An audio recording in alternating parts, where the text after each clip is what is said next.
Hello my friends, this is Alisa Fish, and welcome back to all those who already subscribed to my channel, as well as those who are completely new here. Today I'll be talking about something that is probably very easy to guess. I'm sure you know it already. You're right. I'll be talking about COVID-19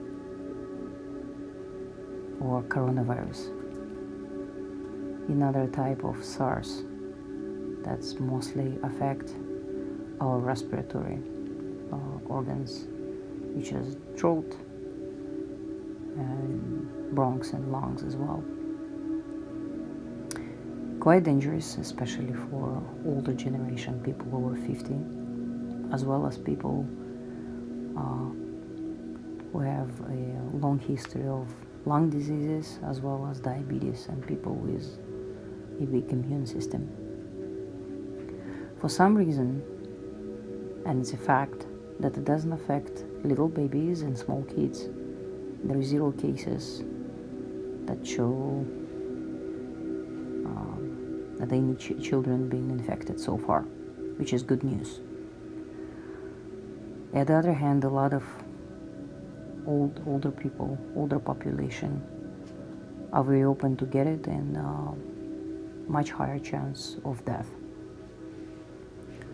And no surprise why in Italy there is so many cases of death. Is first of all, Italy, very well known as a country of mostly older people, as well as Italians. They're very friendly. They like hugging, kissing, talking. They're very social people, very social nation.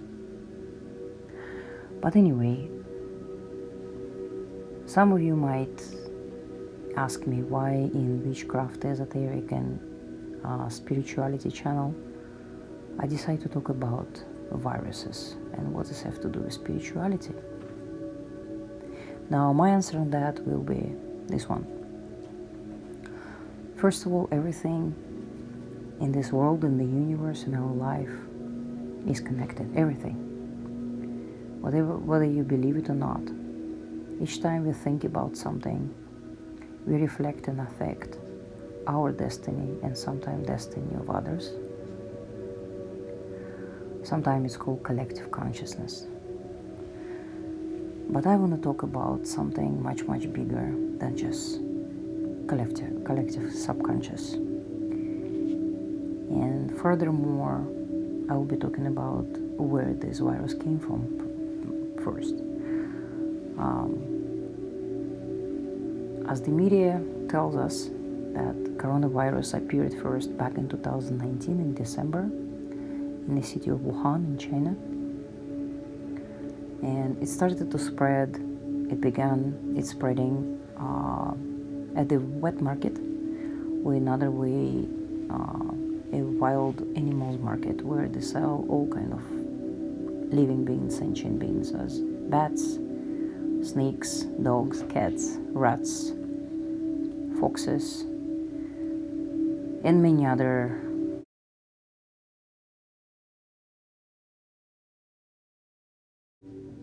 sentient beings.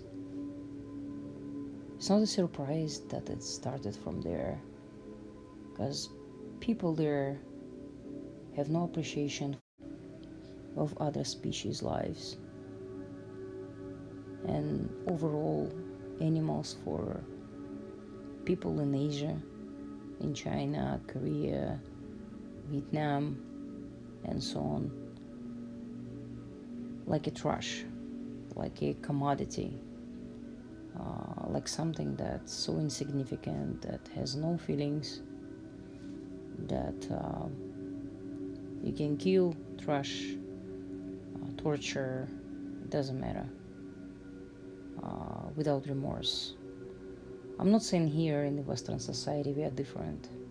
We're not. In fact, we are just hiding it better. I like seeing one of the celebrities. He used to be part of Beatles.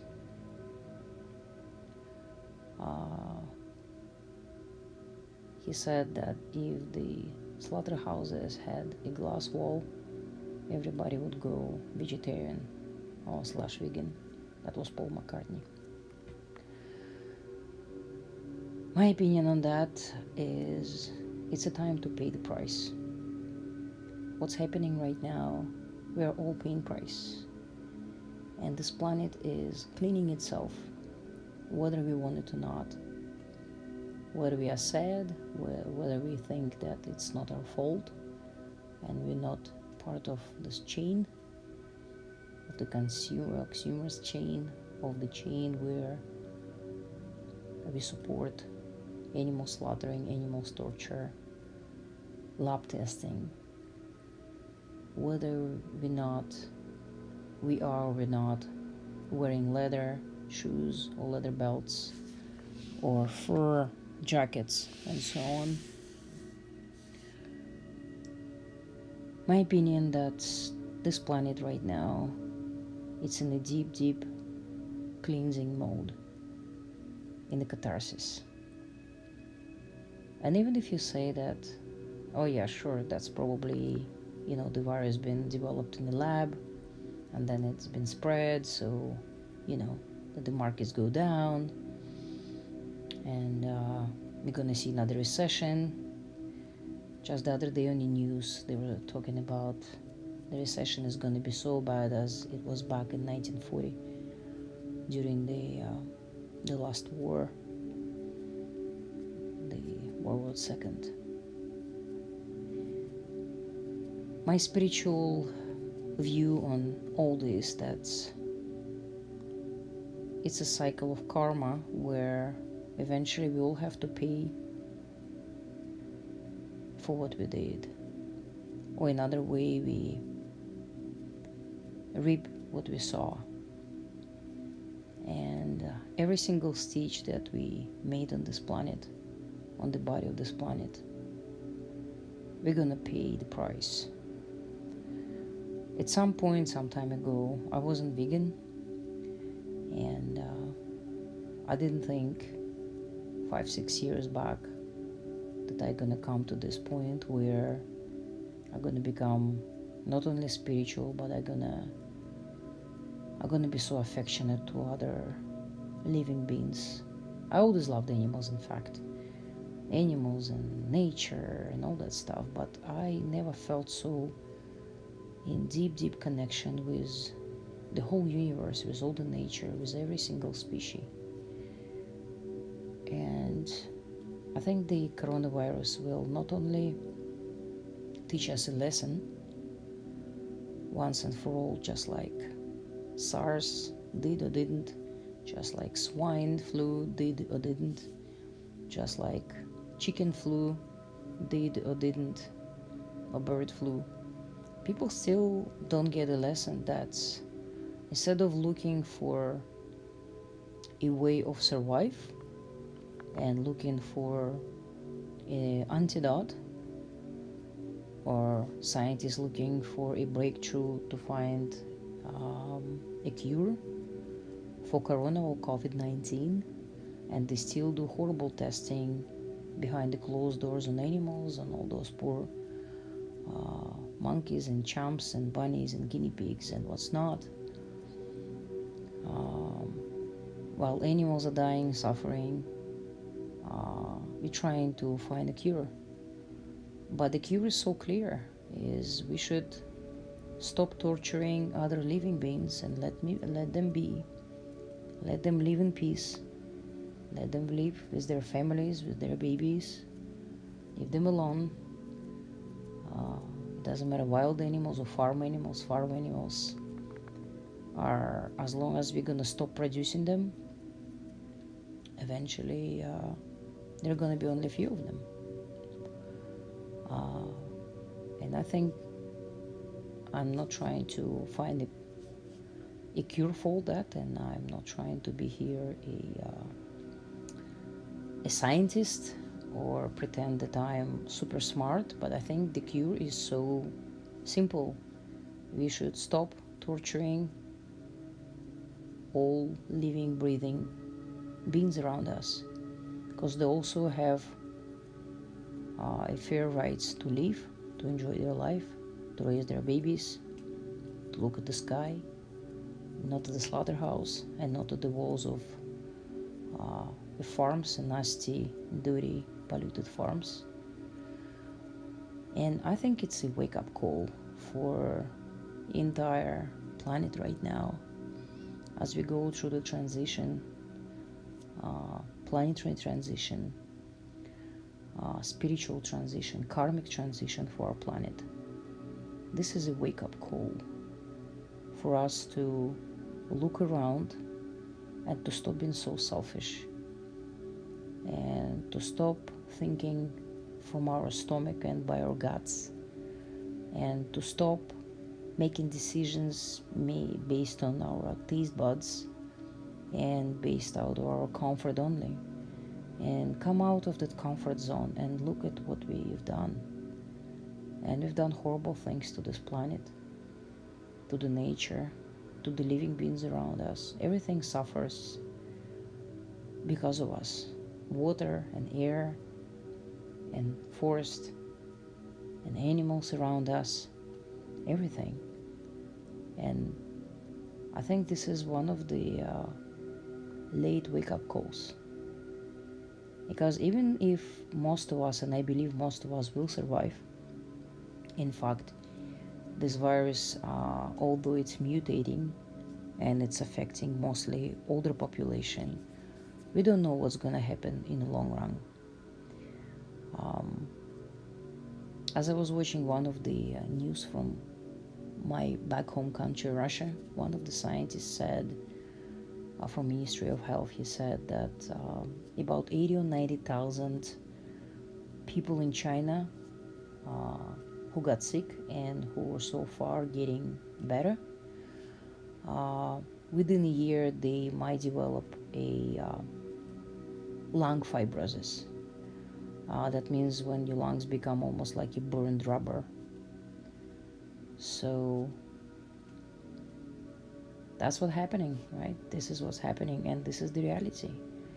And the social distancing, or wiping your hands with sanitizer, or putting mask over your face, or safety goggles, or staying at home and watching Netflix, that's all not gonna save us in the long run. Eventually, the cycle of karma,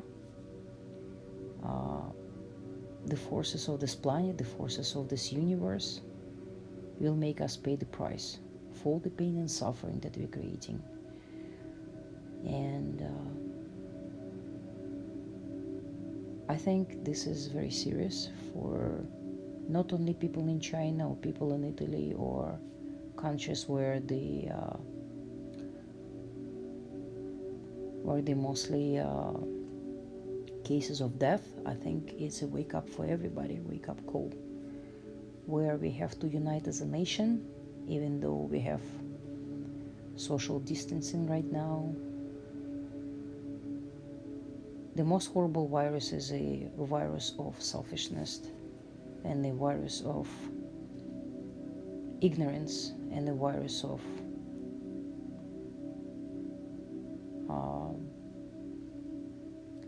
not appreciating what we have and not taking care of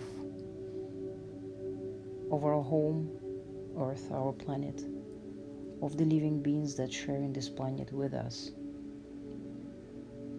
And I think in this time, especially in this time, it's very important to, while we social distant from each other, is to spread love, to spread compassion to everybody, to anyone, to any living, breathing, sentient being. Spread love and compassion, spread understanding, practice spirituality, meditate, and reconsider not only your diet, as some people say, oh, I can't eat vegan food, it's just beans and lettuce. This is not the point. To become vegan is, I don't want to put this label as vegan. Vegan is a philosophy. It's a higher vibration. It's when you come in and thinking from out of your heart rather than out of your guts and out of your stomach. And I don't want to insult anybody here, because recently I had a conversation on Facebook with some of my fellow, I don't want to call friends, but colleagues from work, and eventually she blocked me on the Facebook. She told me that I'm spreading my opinion and I should respect other people's opinion about eating habits and what's not. But my friends, you guys forget the important fact that respecting your choice comes with respecting everybody's choice, meaning respecting choices of animals to choose to live, not to suffer and to die for our guts. And in fact, if we are choosing as a nation, as civilization, if we are choosing not to eat animals, not to destroy this planet, and not to kill other living beings, we will evolve. We will evolve not only physically and gain more health, longevity, strength, better quality of life, but we will also enhance and open another door to the other side of spirituality, to the other side of our mind, where one day you will wake up and you will understand you are one with the whole universe.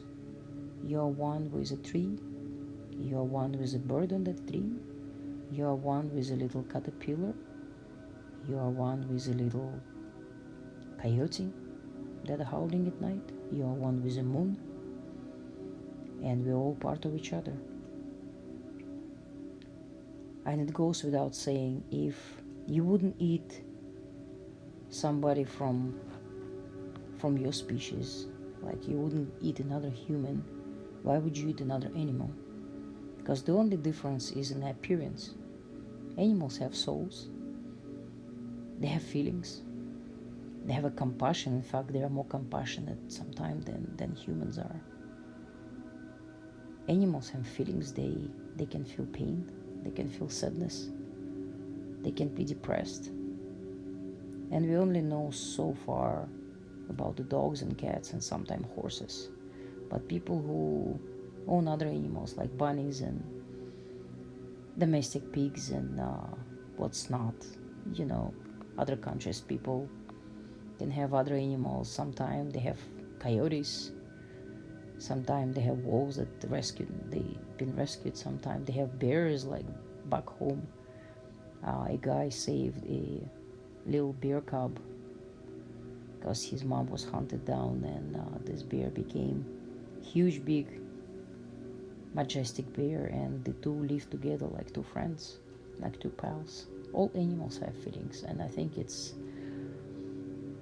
would be stupid not to think that way. It would be ignorant and arrogant to think that only humans have feelings, only humans wants to live. Every living being, breathing, sentient being want to live. And I think have respect for other life forms and having compassion to other life forms, that's what will bring us together. That's what will unite us together. That's what will stop so many diseases and sicknesses. That's what will help us to finally evolve. And that's what it's called to